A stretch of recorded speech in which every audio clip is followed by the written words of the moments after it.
라디오 시민세상. 안녕하세요. 부산 시민이 만드는 청취자 제작 프로그램 라디오 시민세상의 김보영입니다. 우리나라에서만 매년 약 7만 명이 스스로 자퇴를 선택하거나 학교에서 쫓겨나 학교 밖 청소년이 된다고 합니다.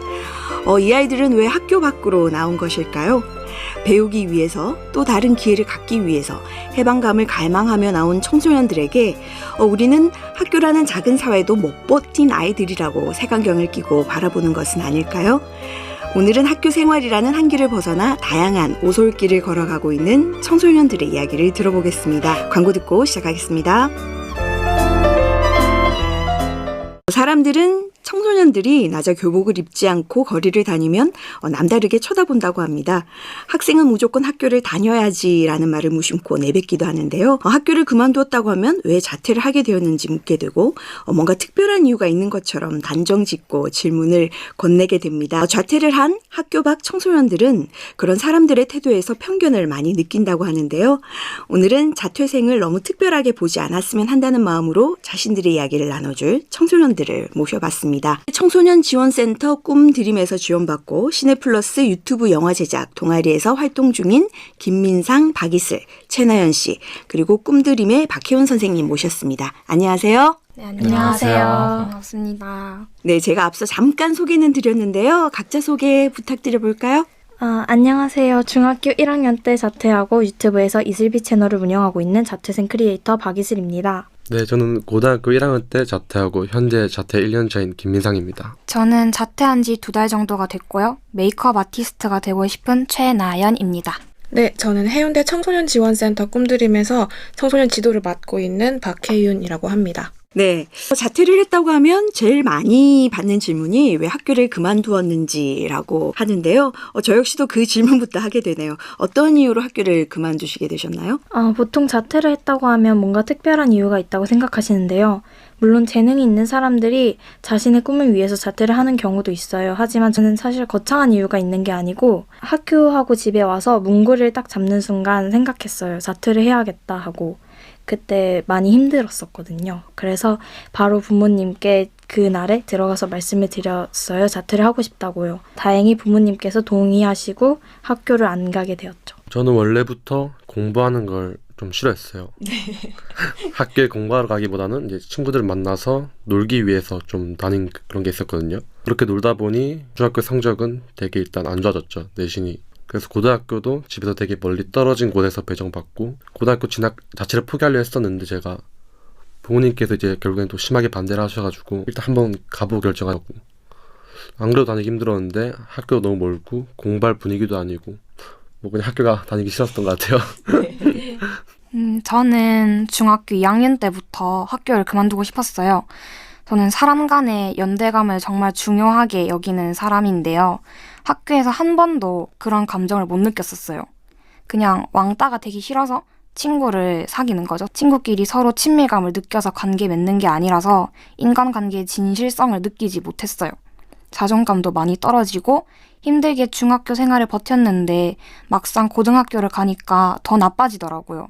너무 힘들어서 토하기까지 하고 더 이상 학교에서 버틸 수 없다고 느껴서 자퇴를 결심하게 되었습니다. 네, 특별한 계기가 있었던 건 아닌데 각자 학교 생활에서 어려움을 많이 느낀 것 같은데요. 학교 생활은 어땠습니까? 수업 시간에 이거 학원에서 배웠지 하고 대충 넘어가는 선생님도 계셨고요. 학생들의 인권을 무시하는 말을 하시는 선생님도 계셨어요. 학생들도 도덕 시간에 선생님께서 영화를 보면서 생각을 나누자고 영화를 틀어 놓으시면 제대로 보고 적극적으로 참여하는 게 아니라 딴짓하고 떠들고 그렇게 적극적으로 참여하지 않아서 이런 모습을 보면서 학교를 다니는 게 좀 시간 낭비 같다고 느꼈던 것 같아요. 제 생각에 공교육의 문제는 너무 공장처럼 학생들을 똑같이 찍어낸다는 것이에요. 모두 다 다른 특성과 개성을 가진 학생들을 틀에 박힌 공부로 가두고 정해진 채점 기준으로만 평가하죠. 세상이 얼마나 멋지고 반짝이는 것들로 가득 차 있는지 가르쳐주기보다는 시험을 더 잘 치기 위한 서로 경쟁시키기 위한 수능을 위한 공부만 시키는 곳이라고 저는 생각이 들었었습니다. 네, 공감되는 부분이 저도 많은데요. 스스로 학교를 그만두겠다고 마음을 먹어도 행동으로 옮기는 것이 많이 어려웠을 것 같은데요. 특히 부모님들이 쉽게 받아들이지 않았을 것 같은데 어땠습니까? 저희 집 한마디로 이제 전쟁이었어요. 네. 이제 화를 내시면서 고등학교 안 다니면은 인생 망하는 거라고 이런 말도 들었고요. 부모님 보호 아래 너무 편안하게 살다가 어른이 되어서도 자아 정체성을 못 찾는 것보다 제 인생을 위해서 자퇴를 하고 주도적으로 살고 싶다고 강력하게 말씀을 드렸어요, 제가. 아이들 개개인마다 사정은 다 다르겠지만 저는 부모님들을 납득시키고 대화를 많이 하면서 좀 더 성숙해지는 것 같았어요.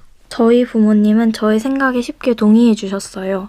오히려 학교에서 반대가 심했어요.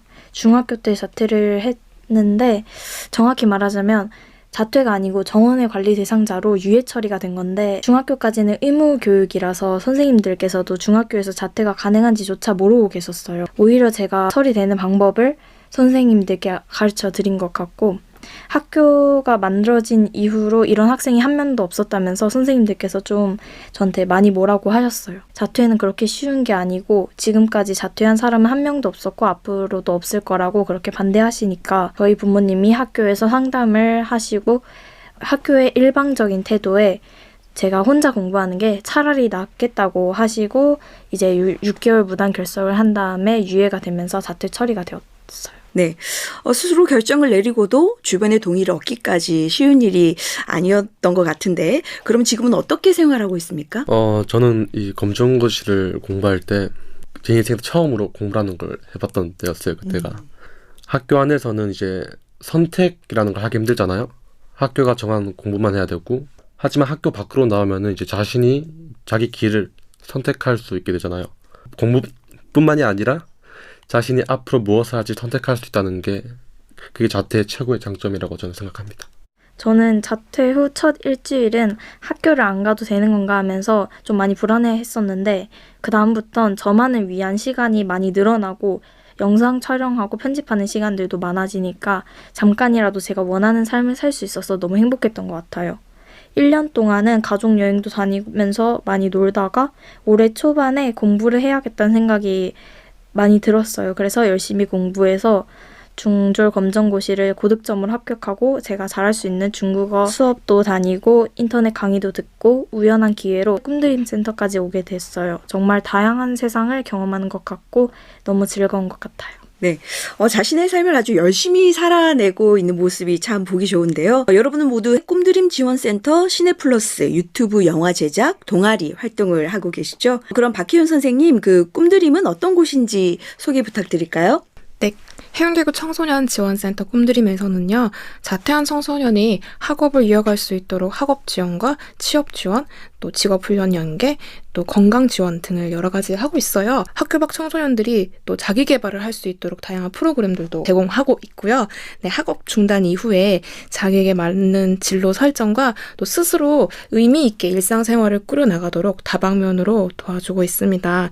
그래서 이 친구들이 학교만큼 조금 강제성을 가지는 곳이 아니지만 학교 밖 청소년들이 일상이 조금 무너지지 않게 지지해주고 격려하고 있습니다. 네, 그렇군요. 학교를 자퇴하고 나오더라도 다양한 활동을 해볼 수도 있고 지원을 받을 수 있겠다라는 생각이 듭니다. 하지만 스스로 선택한 삶이긴 해도 사람들이 보내는 시선이 그렇게 곱지만은 않은 것 같은데 어떻습니까? 네, 저는 혼자 택시를 탔는데 기사님이 제 나이를 물으시더라고요. 18이라고 제가 대답하니까 아직 학생인데 어떻게 염색을 했냐고 물으셨어요. 저는 당당히 자퇴생이라고 대답했는데 기사님은 학교에서 무슨 큰일을 저질렀길래 하면서 놀라가지고 물으시더라고요. 별일 아닐 수도 있지만 저한테는 정말 크게 상처가 됐었습니다. 저는 사회 부적응자, 히키코모리, 문제가 되는 사람, 이제 학교폭력 가해자라서 퇴학을 당하기 전에 자기가 직접 나온 사람으로 오해받게 됐어요. 아니면 또 생각 없이 홧김에 자퇴했나 보다, 학교 다니기 싫어서 아무 계획도 없이 그만뒀나 보다, 우리 사정을 제대로 알지도 못하는 그릇된 시선들이 되게 많았어요. 자퇴를 하면 안 좋은 길에 빠진다고도 하는데 나쁜 길에 빠지는 사람들은 오히려 학교를 다니더라도 나쁜 길에 빠졌을 거예요. 그건 딱히 자퇴와는 좀 상관이 없다고 봐요. 저도 오늘 여러분들 이야기 들으면서 자퇴에 대한 생각이 많이 달라지는 그런 느낌이 듭니다. 혹시 여러분들처럼 또 다른 선택을 생각하는 친구들이 있다면 어떤 말을 해주고 싶으세요? 저는 일단 제가 운영하는 유튜브에서 자퇴에 관련된 이야기들을 좀 많이 나누고 있어요. 생각보다 정말 많은 친구들이 제 영상 댓글에다가 자퇴에 대한 질문을 많이 해주는데 정말 그만큼 자퇴하는 친구들이 많아지고 있고 자퇴를 생각하는 친구들도 많아지고 있는 것 같아요. 단 친구 따라서 무작정 가볍게 선택하진 않았으면 해요. 감정적이고 충동적으로 해서는 절대 안 되고요. 알아보고 자기에게 맞는 방법이라는 확신이 들면 깊게 생각하고 계획을 세워서 자퇴를 선택했으면 해요. 네, 저는 이제 자퇴는 OX가 아니다라고 말해주고 싶어요. 자퇴는 맞고 틀리고가 아니라 또 이제 최후의 수단, 절벽 같은 게 아니라 그냥 저희 남들과는 조금 다른 길을 선택한 것 뿐이라고 저는 생각하거든요. 우리는 자퇴만이 옳은 길이라고 여기지 않아요. 오히려 수많은 오솔길 중에 하나라고 생각합니다. 이제 자퇴하고 지내다 보면은 후회하냐고 묻는 사람들이 정말 많이 계세요. 물론 후회할 날이 올 수도 있어요. 하지만 우리가 뭘 선택하든 후회는 항상 따라오는 거라고 생각하거든요. 그 당시에 저는 견뎌낼 수 없을 정도로 힘들어서 자퇴를 선택했어요. 매일매일 행복할 수 있는 건 나중이 아니라 지금 가장 행복한 것을 선택하는 거라고 생각해요. 자퇴는 가볍다면 가볍고 무겁다면 한없이 무거운 주제라고 생각하거든요. 남들이 하는 조언은 정말 조언? 그까지일 뿐이에요. 그들의 말을 너무 가볍게 여기지도 마시고 너무 따르지도 마세요. 여러분의 인생은 여러분이 살아내는 겁니다. 누구도 대신 살아주지 못하죠. 여러분이 여러분만의 결정을 하시면 좋겠어요. 네, 여러분의 앞으로의 활동 응원하겠습니다. 오늘은 해운대 청소년 지원센터 꿈드림 시네플러스 유튜브 영화 제작 동아리에서 활동하고 있는 청소년들과 선생님 모시고 함께 이야기 나눴습니다. 나와주신 네 분 고맙습니다. 네, 고맙습니다. 지금 여러분께서는 시민들이 만드는 방송 라디오 시민세상을 듣고 계십니다.